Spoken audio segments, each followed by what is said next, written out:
Estamos en el libro de Mateo, así que por favor abran sus Biblias en Mateo capítulo 5. Todavía estamos en el estudio de las bienaventuranzas, comenzando específicamente en el versículo 10 de este importante pasaje bíblico. Luego voy a orar. Bienaventurados los que han sido perseguidos por causa de la justicia, porque de ellos es el reino de los cielos. Bienaventurados sois cuando por mi causa la gente os insulte, os persiga y diga falsamente toda clase de mal contra vosotros. Alegraos y regocijaos, porque vuestra recompensa en los cielos es grande, pues así persiguieron a los profetas que fueron antes de vosotros. Oren conmigo. Padre Celestial, al abrir tu palabra, te pido que abras nuestros corazones, que nos des oídos para escuchar lo que tu Espíritu está diciendo. Danos valor para recibirlo y aún más fuerza para vivirlo, incluso cuando nos cueste tanto. Moldea nuestras vidas a través de estas bienaventuranzas para que seamos discípulos que reflejen la belleza de Cristo. Y en este mundo que no entiende o puede que no entienda, pero que desesperadamente necesita tu verdad. Así que Señor, habla hoy. En el nombre de Jesús oramos. Amén. Mi título es El costo del discipulado, basado en Mateo 5, 10, 12. Y si has estado con nosotros las últimas semanas, cuando hablé sobre el 1 y el 2 de esto, en parte de esto, las bienaventuranzas, seguimos el viaje espiritual del discípulo a través de las primeras bienaventuranzas. En la primera parte vimos cómo el camino del discípulo comienza con la quebrantación y la pobreza de espíritu, lamentándose por su pecado, siendo humilde y finalmente teniendo hambre de justicia. Y como ya mencioné anteriormente, estas son posturas del corazón que verdaderamente reflejan, que revelan un alma completamente vacía y desesperada por la presencia de Dios. Y ahora, en la segunda parte, pasamos a la transformación interior que comienza con los frutos visibles, marcada por la misericordia y la pureza, y finalmente la labor de pacificación.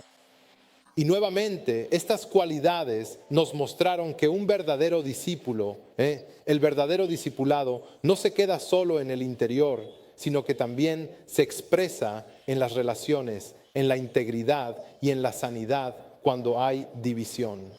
Ahora Jesús lo lleva aún un paso más allá y nos muestra qué sucede cuando el mundo se opone a este tipo de vida. Así que en esta sección final, Jesús nos muestra el costo del discipulado. Y hay muchas maneras en las que podemos hablar sobre el costo del discipulado, pero nuevamente centraremos nuestra atención en estos pocos versículos. Y sin embargo, cuando la vida de una persona comienza a reflejar verdaderamente una vida de justicia y rectitud en Cristo, el mundo, en su naturaleza caída, no siempre responde con la admiración o el reconocimiento que uno podría esperar. Pensamos, sentimos, vamos a ser amables, vamos a ser misericordiosos, vamos a ser gentiles, humildes, y al final el mundo reacciona con hostilidad. La luz, como sabes, expone la oscuridad y la santidad confronta la complacencia. La gracia transforma nuestra identidad, pero ahora esa identidad será puesta a prueba en el fuego del rechazo, el insulto y, en última instancia, también la calumnia. Y en estas últimas bienaventuranzas es tanto una advertencia sobria como un glorioso aliento. Nos recuerda que la persecución no es un desafortunado subproducto del discipulado, sino el resultado inesperado de una vida vivida para Cristo. Y eso es lo que debemos tener presente, que en última instancia todo es por causa de Cristo. De nuevo, cuando vivimos vidas que reflejan la justicia, alteramos el statu quo. La misma gracia que nos transforma nos aparta y esa distinción invita a la resistencia. Pero ánimo, iglesia. El sufrimiento nunca será ni es en vano. Cuando sufres por Cristo, cosecharás los beneficios y el Señor sabe por lo que estás pasando. La persecución confirma que estamos caminando por los mismos senderos de Cristo, quien fue despreciado y rechazado por los hombres, como dice Isaías 53:3. Nos alinea con los profetas que proclamaron las verdades de Dios y al hacerlo enfrentaron desprecio y peligro. Y en última instancia, esto nos acerca más a Cristo, quien dijo, si el mundo los odia, sepan que me ha odiado a mí antes que a ustedes. Eso está en Juan 15:18. Siempre debemos tener muy presente y recordar que este mundo, en su esencia y naturaleza, siempre odiará profundamente a Cristo y por lo tanto, inevitablemente, te odiará a ti también. Como Pablo nos recuerda en 2 de Timoteo 3:12, en verdad, todos los que quieren vivir piadosamente en Cristo Jesús serán perseguidos. Y iglesia, esto no es para desanimarlos, sino que lo que realmente hace es prepararlos y anclarlos firmemente en la profunda alegría de que esa persecución, en efecto, prueba nuestra verdadera ciudadanía en el cielo. ¿Saben qué es lo grandioso de cuando leen las Escrituras? ¿Saben? Pasamos por Primera de Juan en el servicio en español y los viernes, y ahí dice, así es como sabes que eres un hijo de Dios. Y lo que dice es que tú, el amor que tienes por Dios y el amor que tienes por los demás. Y piensas, bueno, en estos versículos dice que la manera en que lo sabes es si eres perseguido. Entonces, ¿cuál es? Pero el hecho es que cuando tomas todo el consejo de Dios, ves que la única manera en que realmente tú vas a ser perseguido es si amas de la manera correcta, si amas a Dios de la manera correcta y si amas a tus hermanos y hermanas de la manera correcta. Y así como dice la palabra, la palabra dice que si amas a tus enemigos y cuando haces eso y eres justo en esa luz, entonces serás perseguido. Así que, de nuevo, todo el consejo de Dios es importante para que siempre estemos y entendamos qué es lo que está diciendo. El camino del discípulo pasa por la oposición, pero está coronado con gozo eterno en la presencia de nuestro Señor Jesucristo. Y una cosa más antes de entrar en mis puntos. Puede parecer sorprendente que Jesús pase de la bendición del pacificador a la bendición de los que son perseguidos, de ser reconciliados, de ser una persona que reconcilia y la labor de un pacificador nuevamente a una experiencia dolorosa de rechazo. Pero de nuevo, esta transición refleja una verdad más profunda. ¿Y cuál es esa? Que incluso cuando buscamos la paz, no todos la recibirán. De nuevo, cuando buscas la paz, no todos la recibirán. Cuanto más lo intentes, a veces más difícil será. Y hablaremos más de eso en el sermón, más adelante en la predicación. Algunas personas resistirán esta reconciliación, sin duda alguna. Y no importa cuán generoso seas, no importa cuán humilde seas, no importa cuánta paz quieras mostrar. Ellos la resistirán con todas sus fuerzas. Y la persecución a menudo surge no por los defectos que puedas tener, porque sí tienes defectos y ellos, y créelo o no, ellos verán tus defectos. Y no es por alguna rareza extraña que tengas o alguna idiosincrasia que puedan ver en ti y digan, no, simplemente eso no me gusta de él, sino porque vendrá por tu compromiso con la justicia y tu devoción a nuestro Señor y Salvador. Como dijo Jesús, somos vituperados por causa de la justicia y Él dice, por mi causa. Eso significa que la hostilidad del mundo no es simplemente aleatoria. Es una reacción a la justicia que perseguimos y al Salvador que seguimos. En estos 3 versículos vas a ver esto una y otra vez. Pero no basta. Nunca es suficiente escucharlo, porque la gente siempre nos va a preguntar, ¿por qué? ¿Por qué? Si solo estoy haciendo mi mayor esfuerzo por mostrar amabilidad y no hay nada correcto que pueda hacer. Y debes volver a las Escrituras y decir, esto es simplemente lo que va a pasar y no puedes cambiarlo.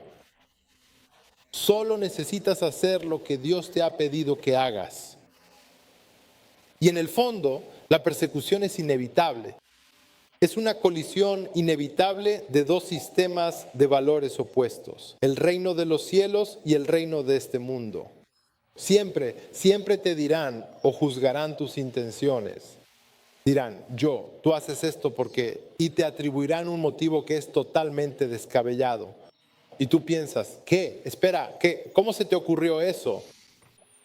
Invité a alguien a la iglesia y mira, esto fue, este tipo es cristiano, ¿de acuerdo?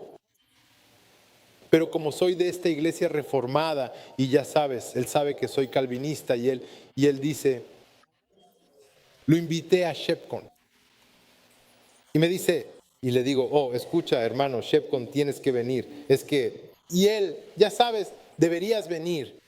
Y yo le estoy contando todas las cosas increíbles que hay en Shepcon y ya sabes, cómo te alimentan, cómo te cuidan. Es simplemente lo mejor del mundo, ¿verdad? Es como si tú, no quiero, si no sabes qué es Shepcon, lo siento. Pero en Shepcon hay como 1000 personas voluntarias. Así de increíble es. Hay gente que te cuida, es una locura. Así que le expliqué a él, a esta persona, deberías venir. Y después me enteré de que él pensó que yo estaba presumiendo de mi iglesia. En ese momento yo iba a Grace. Y yo pensaba, ¿cómo llegaste a esa conclusión? Solo quería que lo experimentaras. Esto es, primero que nada, no es como si yo estuviera pagando por ello. No es como si yo presumiera de, vamos a, ya sabes, Disneyland y te estuviera contando todas las cosas geniales que hay en Disneyland. O estás presumiendo de Disneyland, es solo Disneyland. Si quieres ir allí, ve, diviértete y simplemente la pasarás genial. Y esto es lo mismo con Shepcon y él juzgó mis intenciones y dijo, no, me lo estás diciendo porque quieres presumir de tu iglesia. Fue simplemente, y ese es solo un pequeño ejemplo más de cómo la gente juzgará tus intenciones aunque tú quieras bendecirlos. Quieres bendecir a las personas y hablarles de Cristo. Y quieres bendecirlas dándoles cosas. Y siempre dicen, bueno, ¿por qué haces eso? ¿Quieres algo a cambio? Como Pablo escribe en Gálatas 4:29, pero en ese tiempo el que había nacido según la carne perseguía al que había nacido según el Espíritu. Así también es ahora. Una vez más, la luz siempre confrontará a la oscuridad. La verdad incomodará a la mentira. Y cuando nuestras vidas reflejan a Cristo, no deberíamos sorprendernos cuando el mundo se resiste. Aquí están mis 3 puntos. Es 1, la presión de la justicia. Y esa es la presión de la justicia. Número 2, el patrón del reproche. Y número 3, la promesa de la recompensa. La presión de la justicia, el patrón del reproche y la promesa de la recompensa.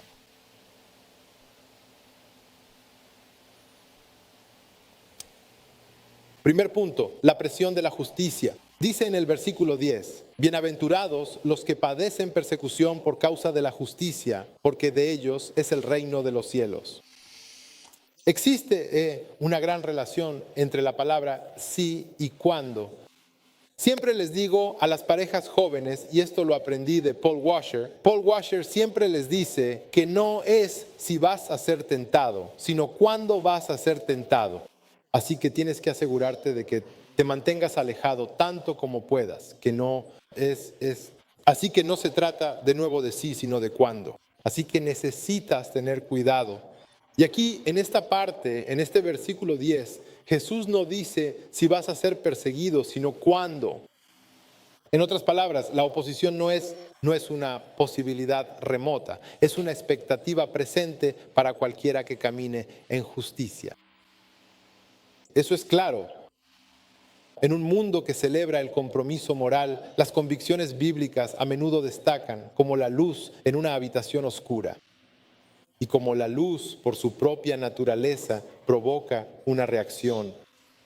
La justicia que fluye de una vida moldeada por Cristo confronta la comodidad del pecado y expone lo que la gente preferiría mantener oculto. Así que cuando llegue la persecución, no deberíamos sorprendernos. Es la respuesta natural del mundo ante la presencia del reino. La gente no quiere estar cerca de aquellos que son justos.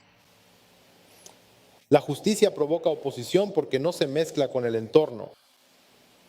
Expone el pecado e incomoda a los cómodos, ya seas cristiano o no seas cristiano, no importa, porque hay creyentes que tú conoces que están cómodos en su pecado o están cómodos en no ser justos. O ya sabes, lo que hacen es preguntarse, ¿hasta dónde puedo acercarme al límite? ¿Hasta dónde puedo llegar para que no se considere pecado? Eso no es vivir una vida justa ni una vida irreprochable. Eso es vivir una vida en la que simplemente puedes decir, mientras me puedan llamar cristiano, estoy bien, ya estoy listo. Eso no es vivir una vida justa. Cuando vivimos de acuerdo con los estándares de Dios, desafía el statu quo, como dije. Las personas que a menudo están conformes y comprometidas suelen sentirse confrontadas. Y no es solo porque les hayas dicho algo o solo por palabras, sino por la claridad de una vida moldeada por la verdad que vives. Nuevamente, cuanto más justa sea la vida que lleves, más incómodas se sentirán las personas a tu alrededor. Y está bien, y es mejor que digas, la gente se va a sentir incómoda a mi alrededor porque no me gusta eso. Y está bien decirle a un no creyente, ¿sabes qué? No me gusta que digas groserías delante de mí.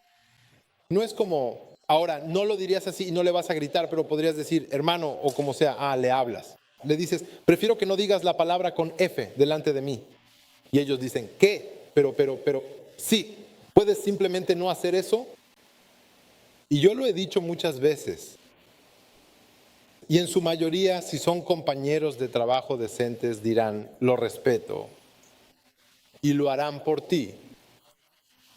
Pero incluso si no lo hacen, sigue siendo tu responsabilidad hacerlo.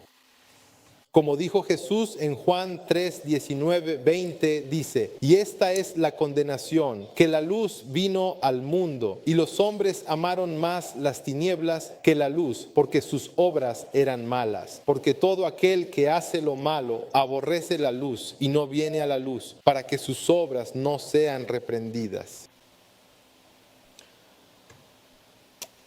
Los discípulos no son perseguidos por ser problemáticos, sino porque son diferentes, porque su vida, una vez más, refleja la santidad de Cristo. Y eso es lo más importante que debes tener en mente. Debes reflejar la santidad de Cristo. Y esa es la razón por la que deberías ser perseguido, no por otras razones. No porque tengas mucho dinero, no porque seas el más inteligente del lugar o porque seas el más sabio o lo que sea que pienses que eres. No, es porque hiciste algo por Cristo. Jesús dijo en Juan 15, 19, si fuerais del mundo, el mundo os amaría como a los suyos, pero porque no sois del mundo, sino que yo os elegí del mundo, por eso el mundo os odia. Es precisamente porque ya no te mezclas con el mundo que éste te rechaza. Eso, una vez más, es la verdad. Ustedes conocen a un teólogo alemán, Dietrich Bonhoeffer.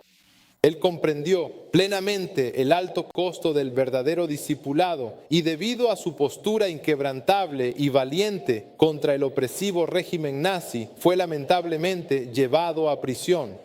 Siempre estuvo bajo amenaza constante y finalmente fue ejecutado en un campo de concentración. Y eso ocurrió solo días antes de que fuera liberado en 1945. Pero de nuevo, nada de esto fue un accidente. No fue simplemente un accidente en la historia, porque fue el resultado de lo que él creía verdaderamente y de manera profunda. Y eso era que el sufrimiento no es solo algo probable en la vida cristiana. Es lo que él llamaba una insignia del verdadero discipulado. Imaginen si estuviéramos entregando insignias a todos los cristianos aquí en esta iglesia. Oh, mira, te voy a dar una insignia. Eres perseguido. Oh, tú eres misericordioso. Eres amable y eres humilde. Y empiezas a repartir insignias. Pero de nuevo, aquí es una verdadera insignia de discipulado. Eso es lo que él llama ser discípulo. Ser discípulo es tener sufrimiento. Bonhoeffer escribió eso. Escribió que seguir a Cristo es seguirlo en el sufrimiento. No como víctimas, sino como participantes en su sufrimiento. Como él lo expresó, el discipulado significa lealtad al sufrimiento, al Cristo sufriente. Y por lo tanto, no es en absoluto sorprendente que se les pida a los cristianos que sufran. Y él dice, de hecho, es un gozo y una señal de su gracia. Quiero decir, ¿a cuántas personas conoces realmente que piensen de esta manera? Para Bonhoeffer, como para muchos cristianos fieles antes y después de él, el sufrimiento no era una contradicción de la vida cristiana, sino una confirmación de ella. Y él hizo eco de lo que Jesús enseñó a menudo en Mateo capítulo 5, que el camino del discípulo no termina con ningún aplauso, sino que a menudo, de hecho, termina en oposición. Sin embargo, incluso allí, en los fuegos de la prueba, la gracia de Dios demuestra ser suficiente. ¿No es eso en última instancia lo que vemos? Que cuando estamos en una prueba, cuando algo sucede en nuestras vidas, ya sea interno o externo, la gracia de Dios es suficiente y no necesitamos buscar en ningún otro lugar, que podemos mirar solo a Cristo y que no necesitamos buscar el dinero, no necesitamos apartarnos, no necesitamos buscar nada que nos haga sentir mejor, sino a Cristo y solo a Cristo. ¿Ya has hecho eso alguna vez en tu vida? ¿Alguna vez has llegado a ese punto crítico en el que has sufrido profundamente y te has sentido verdaderamente perseguido? Y en ese momento dijiste con total convicción, ¿sabes qué? Solo a Cristo, solo a Dios puedo y debo mirar para encontrar consuelo y dirección. Menciono esto también pensando en alguien que ya tiene su vida completamente resuelta, que posee una casa, que tiene todo lo material. Quiero decir, todos cuidan de esta persona y es como si dijeran, hombre, realmente lo tienes absolutamente todo, no te falta nada. Y le mencioné esto a esta persona. Le dije, mira, tienes todo lo que quieres y de hecho tú estás... Solo quiero que lo sepas, eres un consentido, ¿de acuerdo? Eres una persona mimada. Ahora, solo para que lo sepas, todos en esta sala somos mimados hasta cierto punto porque tenemos más de lo que podríamos pedir. Pero esta persona es joven y tal vez no entiende lo que quiero decir, pero él o ella lo tiene. Pero le dije a esta persona, mira, un día el dinero no va a estar ahí para ti. Un día tu familia no va a poder ayudarte. Nadie, ni siquiera tu cónyuge, podrá estar ahí para ti. Tienes que asegurarte de que estás preparado, de que te estás preparando para ese día. ¿Y cómo lo estás haciendo? ¿No estás yendo a la iglesia correcta? ¿Estás en tu trabajo? ¿Estás en oración? ¿Estás creciendo en Cristo? Porque un día lo único que la gente va a poder decirte es, estoy orando por ti. Eso es lo único que la gente va a poder decirte. Y esto es exactamente lo que dije. Dije, tienes que asegurarte de que cuando llegue ese día estés listo. Y si no estás listo, va a ser el peor día. O vas a ir al mundo a ver cómo te puedes sentir mejor, o te vas a aferrar a Cristo. Y en última instancia, esto va a poner a prueba tu fe. Así que lo mejor que puedes hacer ahora mismo es estar en la palabra y saber siempre que Cristo y Dios son suficientes. No debemos evitar la justicia para evitar el rechazo. ¿Alguna vez has suavizado tu testimonio para mantener tu comodidad? Piensa en eso. No solo recibimos presión externa e interna por la justicia, como dice este primer punto, sino que también vemos en mi segundo punto el patrón del reproche.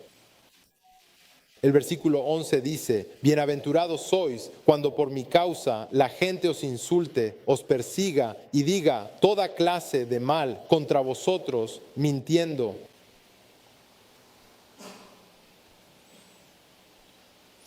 Aquí Jesús personaliza esta bendición cuando dice: bienaventurados sois vosotros, porque el resto no lo dice así.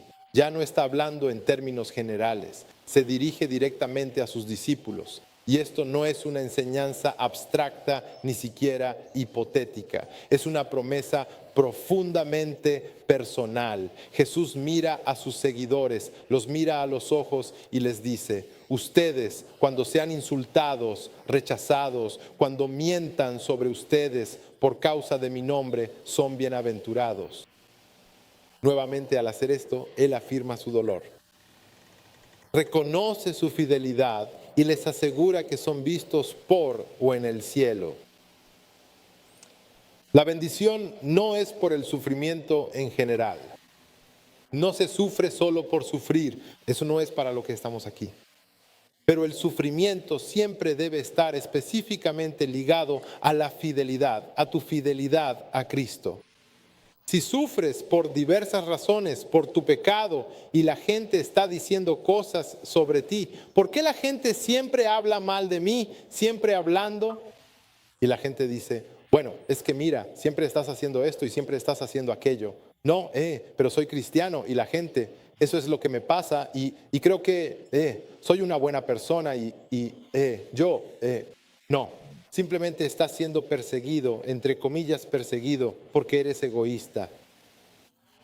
Y eso no es porque seas fiel a Cristo.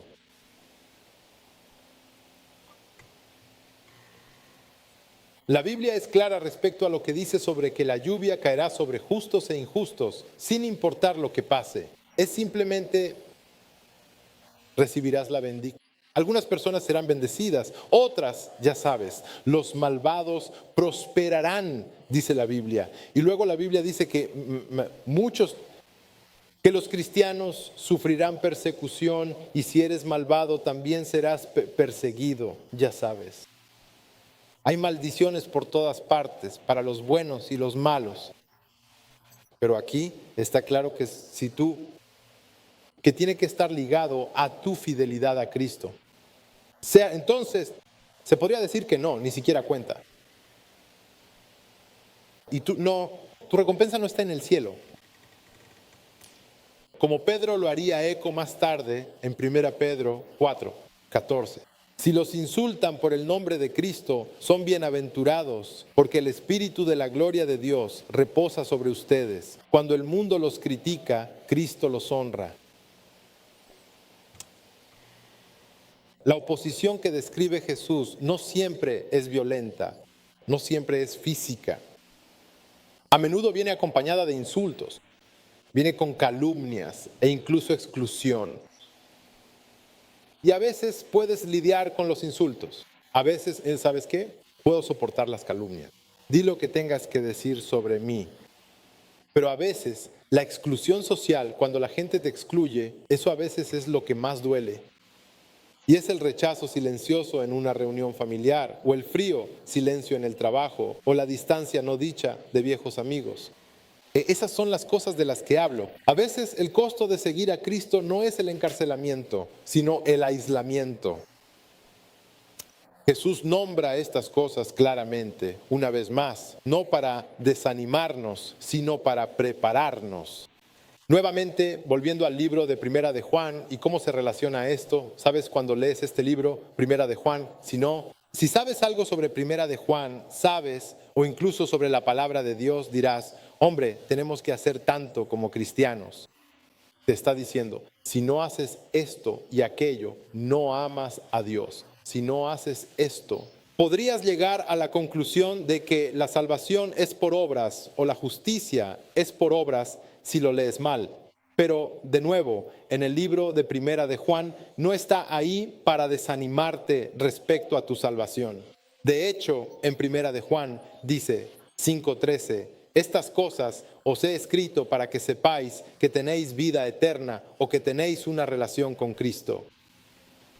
Así que de nuevo, de la misma manera, las escrituras están ahí para animarnos, no para desanimarnos y para prepararnos. Así que una vez más, tomamos todo el consejo de Dios y decimos, porque somos ciudadanos del cielo, esto es lo que va a suceder. Y así Él nos está preparando. Por eso me encanta hablar con jóvenes adultos o con mis hijos, con quien sea, y quiero prepararlos para las cosas que van a suceder en el futuro. Y ya sea que tomen el consejo o no, yo hice mi parte y lo hago solo porque los quiero y me preocupo por ustedes. Y esa es la razón principal por la que lo hago. Ahora, si no me importaras, entonces no te diría nada.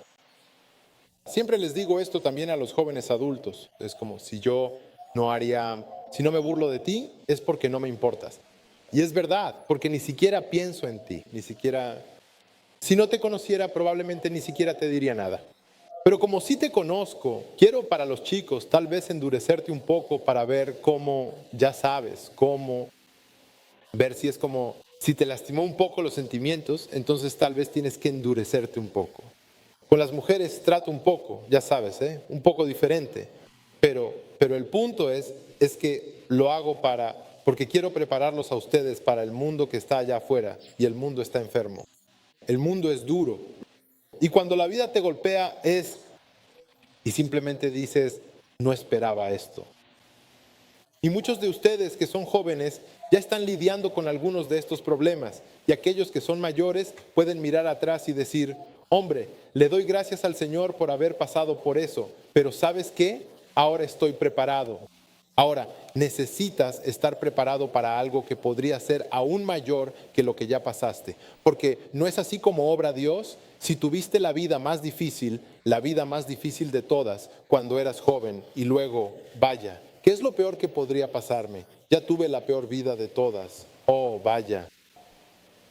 No lo esperabas, porque Dios aún no ha terminado contigo, porque todavía no has llegado a tu destino. Debes tener eso en mente. Lucas 6:22 dice, bienaventurados seréis cuando los hombres os odien y cuando os aparten de sí y os insulten y desechen vuestro nombre como malo por causa del Hijo del Hombre. El rechazo del mundo puede doler, pero no es una señal de fracaso. Es una señal de fidelidad, iglesia. Este es el mismo camino que recorrieron los profetas y el propio Cristo.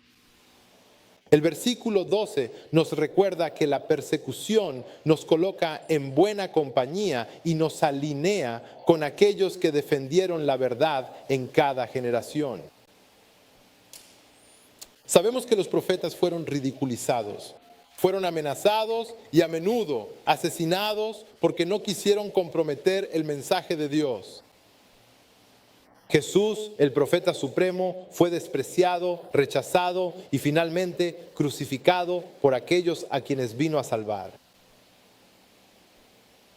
Como relata Hebreos 11, 36, 38, otros experimentaron burlas y azotes y además cadenas y encarcelamiento. Y dice, el mundo no era digno de ellos. Sufrir por la justicia es caminar por el sendero ya recorrido por los fieles. Iglesia, nuestro sufrimiento nos coloca en buena compañía. En última instancia, nos une a una larga línea de testigos fieles que soportaron por la causa de la verdad de Dios. No estamos solos en nuestras pruebas. Cuando somos burlados o difamados por Cristo, estamos junto a los profetas, junto a los apóstoles y los mártires que llevaron el nombre de Jesús antes que nosotros. Afirma nuestra identidad como parte de los fieles y de aquellos que son obedientes. Su obediencia está por encima de su comodidad. Tienen convicción en lugar de compromiso. Romanos 8:17 dice, si en verdad sufrimos con Él, para que también seamos glorificados con Él. Sufrir por Cristo no es un desvío o una desviación de la vida cristiana. Es, de hecho, una parte integral del camino que nos lleva a la gloria eterna. Sufriremos, iglesia, y la gente, sin duda, dirá cosas muy malas y despectivas sobre ti. Y sabes, cuando la Biblia habla de persecución, no está diciendo, oh, este tipo simplemente me llamó un mal nombre o no quiere estar cerca de mí en absoluto. No, ellos, cuando la Biblia habla de algo, realmente significa es más grande de lo que normalmente piensas, porque obviamente vivimos en los Estados Unidos y ninguno de nosotros ha sido perseguido en el sentido bíblico. Ninguno de nosotros está cerca de ser, no miramos nuestro día a día y decimos, oh, sabes, alguien podría querer matarme porque soy cristiano. No pensamos de esa manera, pero así que de alguna forma debemos agradecerle al Señor por eso, pero al mismo tiempo tenemos que pensar y decir, ¿cómo es que esto puede aplicarse a mi vida? Y debemos mirar atrás y decir, yo no soy, aunque esa no sea mi vida, aunque esa no sea la forma en que vivo mi vida, como ya sabes, los cristianos clandestinos en China o cualquier otra parte del mundo. Debemos pensar siempre que la gente nos va a confrontar y nos va a decir cosas porque somos cristianos y nosotras. Y no se trata de, yo nunca te diría, tú eres débil. Mira a todas las personas que han sufrido y están muriendo por su fe y ni siquiera puedes soportar que alguien diga eso. No, escucha, Dios te ha puesto en este lugar por una razón, en esta iglesia y por un propósito específico y ahora vas a estar lidiando con tu propia cruz. Todos están enfrentando su propia prueba. Todos van a pasar por sus propias tentaciones, su propia persecución. Y depende de ti personalmente mirar a Cristo y decir, Señor, ayúdame a superar esta parte de mi vida. Algunos podrías decir son más grandes que otros. Quiero decir, piénsalo en algo pequeño. Cuando estamos en Grace, la gente nos ve y dice, bueno, ustedes manejan 1 hora todos los días para venir aquí. Ustedes están tan emocionados y se quedan aquí todo el día y wow. Y yo simplemente vivo a la vuelta de la esquina y siempre llego tarde y los veo a ustedes y hay... Hablando de las 25, 30 personas que solían venir y estaban tan bendecidas por eso, y ahora ellos decían algo como, wow, yo quiero hacer eso, yo quiero ser así. Así que de la misma manera, las cosas pequeñas que vemos en la vida de otras personas simplemente son un aliento para nosotros de que nosotros podemos llegar ahí. Que sea lo que sea con lo que estemos lidiando personalmente y como familia, podemos llegar ahí, que aún no hemos llegado, pero lo haremos. Dios, sabes, si sufrimos, Dios nos dará el poder. Dios nos ha equipado por medio del Espíritu Santo para hacer lo que Él nos ha llamado a hacer. Así que no somos los perseguidos bíblicamente, ¿de acuerdo? Donde vas a morir por tu fe cristiana. Quiero decir, al menos no estoy diciendo que eso nunca podría pasar porque esto ha sucedido en Estados Unidos, pero no les estoy diciendo que lo más probable es que no pase, pero tenemos que estar listos para lo que sea que el Señor tenga ahora. De nuevo, la pregunta respecto a este punto es, ¿interpretamos la oposición como una señal de fracaso o es una señal de fidelidad? ¿O tienes tú cómo respondes o cómo has respondido cuando la fe te ha costado algo? Esa es una pregunta que necesitas hacerte. Así que tenemos la presión de la rectitud. Tenemos el modelo del reproche. Y mi punto final es la promesa de la recompensa, versículo 12. Alégrense y regocíjense, porque su recompensa está en el cielo. Porque su recompensa en el cielo es grande. Pues de la misma manera persiguieron a los profetas que fueron antes que ustedes. Jesús ordena a sus seguidores regocijarse, no porque el dolor en sí mismo sea intrínsecamente agradable, sino por lo que la persecución verdaderamente demuestra y por lo que gloriosamente promete.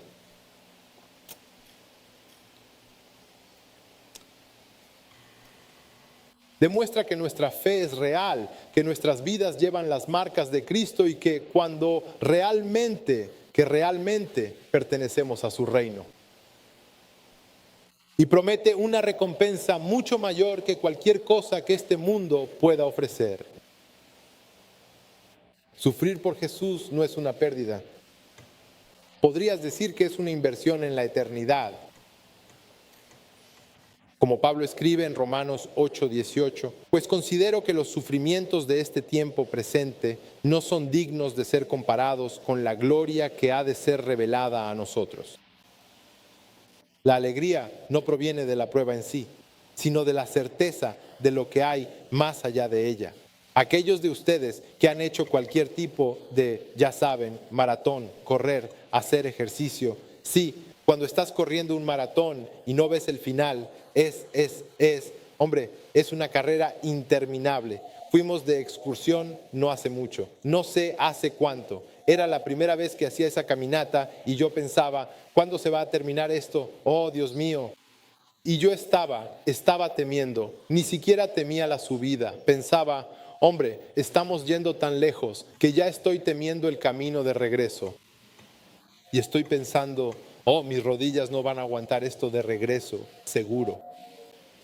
Y literalmente, la última milla y media, mis rodillas me mataban. Pero lo bueno era que sabía que solo quedaba una milla y pensaba, veo la meta, veo dónde tenemos que terminar.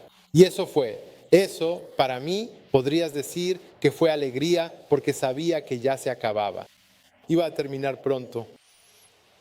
Pero de la misma manera, la Biblia dice que nuestra vida es solo una cosa pequeña en nuestras vidas. Es solo algo pequeño. Y luego dice que vivimos para la eternidad. Así que esa es la manera en la que debemos vivir nuestras vidas.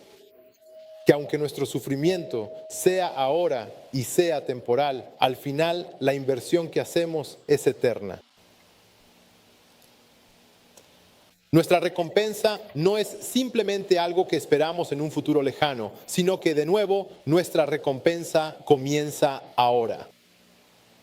Incluso en medio de las pruebas experimentamos el gozo de conocer a Cristo más profundamente, la seguridad de que realmente le pertenecemos, la identidad inquebrantable de ser hijos e hijas de Dios.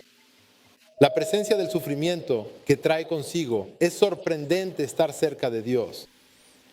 Cuando adoramos al Señor con cánticos y simplemente las canciones que cantamos y simplemente cuando realmente creemos en las letras que decimos y cantamos, es una bendición tan grande poder adorar a nuestro Dios y sentimos que estamos más cerca de Él. Cuando tomamos la comunión y cuando podemos tomarla y tomar la copa y sentimos esto y sabemos que no estamos viviendo en pecado, simplemente sabemos que estamos cerca de Dios.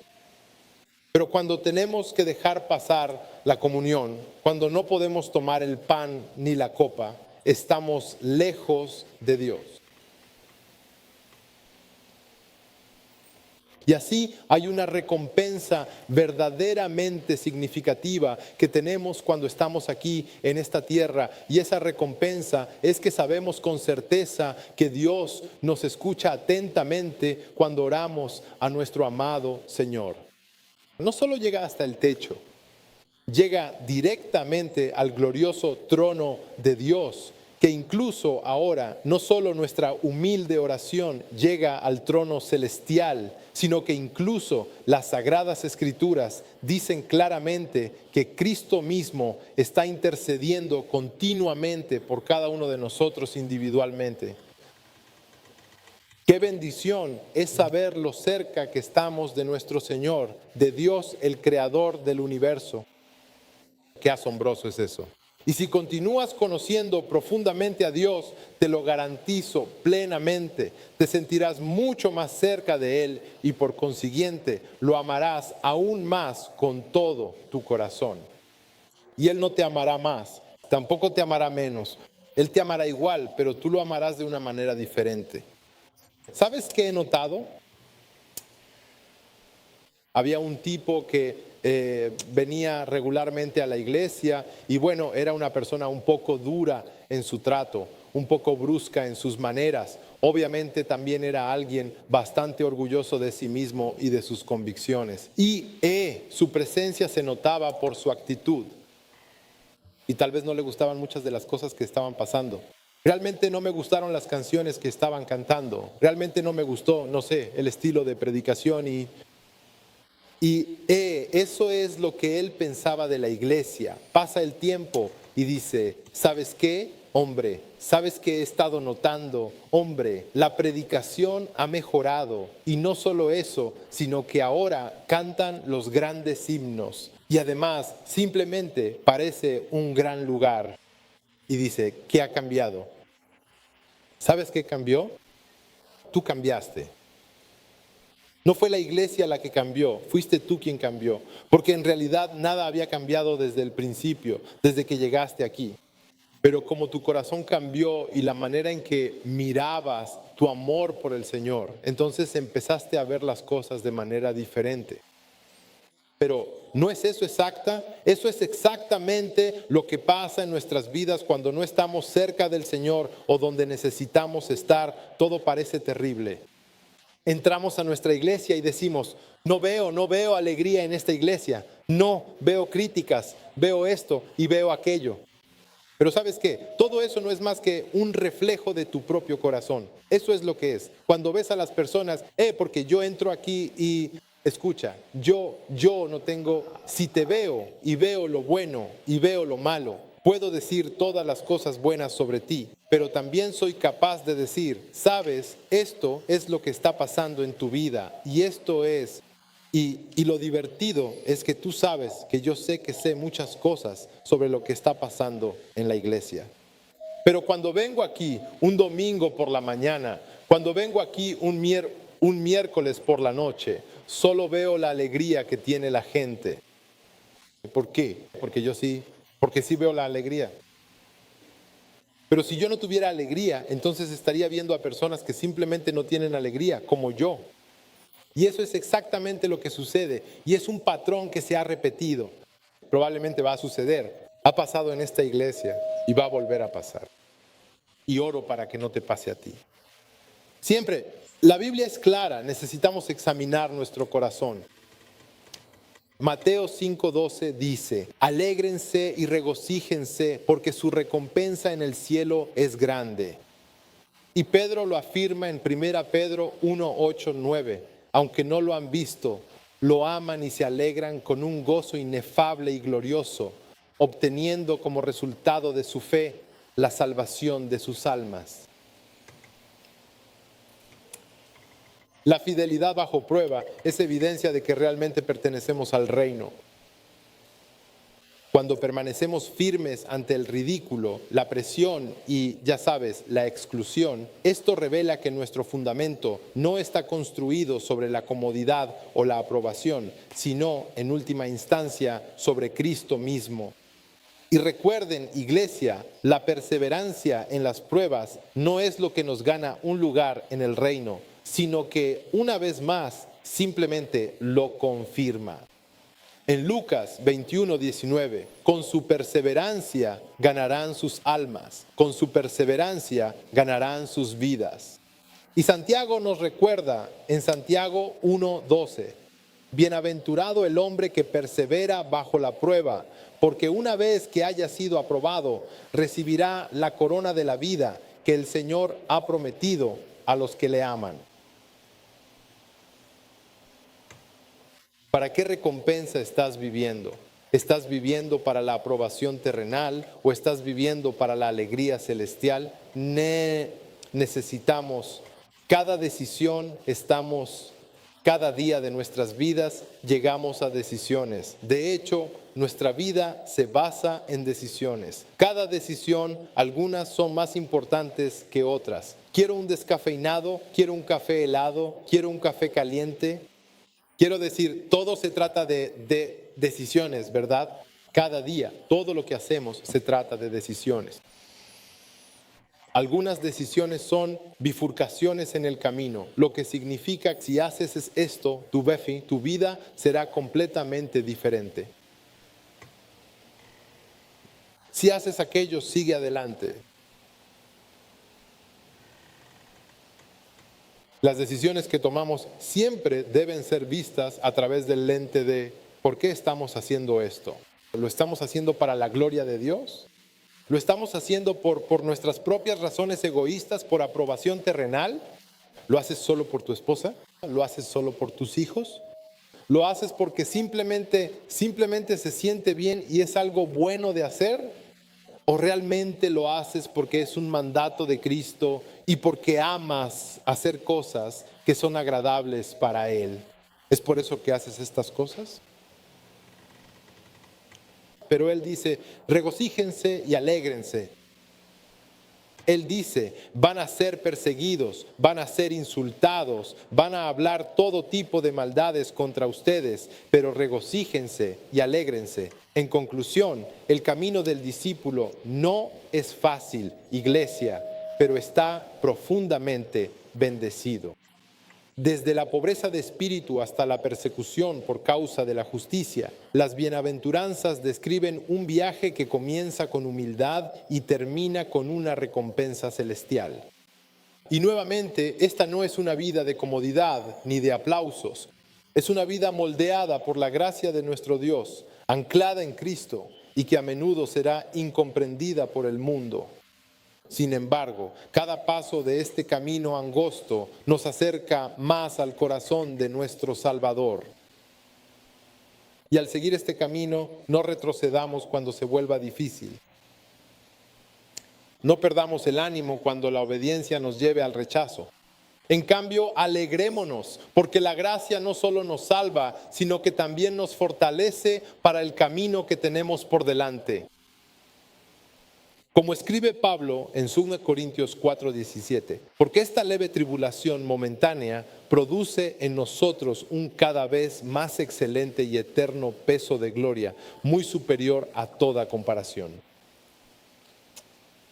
Mi oración por todos ustedes, amada Iglesia de Cristo, es que sean siempre fieles y firmes cuando su inmensa gracia sea puesta a la más dura prueba, que cada aspecto de su vida hable clara y elocuentemente de la justicia perfecta que solo proviene de nuestro Señor Jesucristo, incluso cuando el mundo entero se oponga con vehemencia, y que sepamos sufrir con paciencia y bien, que vivamos y amemos con gran valentía y un corazón puro, y que nos regocijemos plenamente y con profunda alegría, porque nuestra verdadera y eterna recompensa está esperándonos en el cielo. Oremos con fe.